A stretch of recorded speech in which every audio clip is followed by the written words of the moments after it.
আসসালামু আলাইকুম বন্ধুরা, আশা করি সকলে ভালো আছেন।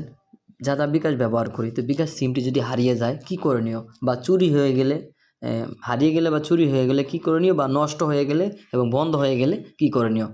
তো এই ভিডিওতে আমি বিস্তারিত জানানোর চেষ্টা করব যে কোনটা মানে হারিয়ে গেলে কি করণীয় বা নষ্ট হয়ে গেলে কি করণীয়।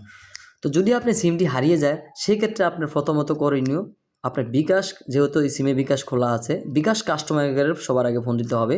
যদি আপনার টাকা থেকে থাকে অবশ্যই আপনার কিন্তু এগুলো যে ইনফরমেশন চুরি হয়ে যেতে পারে, সেক্ষেত্রে আপনার সঙ্গে সঙ্গে কিন্তু বিকাশ কাস্টমার কেয়ারে ফোন করে মানে কল করে আপনার অ্যাকাউন্টটি সাময়িক সময়ের জন্য ব্লক করে নিতে হবে।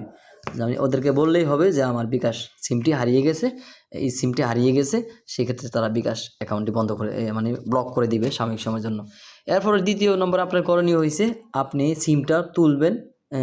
যেমন বাংলালিংক সিমে আপনার বিকাশ করা আছে, সেই বাংলালিংক কাস্টমার কেয়ারে গিয়ে আপনাকে অবশ্যই সিমটি তুলতে হবে, সিমটি রিপ্লেস করতে হবে।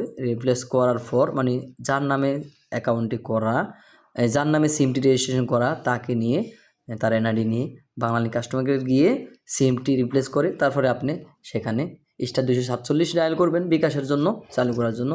প্রয়োজনে আপনাকে অবশ্যই আবার বিকাশ কাস্টমার কেয়ারে কল করে আপনার যে পুনরায় আনব্লক করতে হবে আপনার বিকাশ অ্যাকাউন্টে, ঠিক আছে? তারা বললেই কিন্তু আনব্লক করে দিবে আপনার কিছু ইনফরমেশন নিয়ে। এবং যদি নষ্ট হয়ে যায় সেই ক্ষেত্রে কী করণীয়, তো নষ্ট হয়ে গেলে বা ভেঙে গেলে বন্ধ হয়ে গেলে সেই ক্ষেত্রে আপনি বিকাশে কল দেওয়া লাগবে না। আপনাকে করতে হবে কি, আপনি প্রথমে সিমটা রিপ্লেস করতে হবে, সেম নাম্বার সিমটা রিপ্লেস করে তারপরে আপনি বিকাশটা ব্যবহার করতে পারবেন, ঠিক আছে? 24 ঘন্টার মধ্যে কিন্তু বিকাশ অ্যাক্টিভ হয়ে যায়, চালু হয়ে যায়।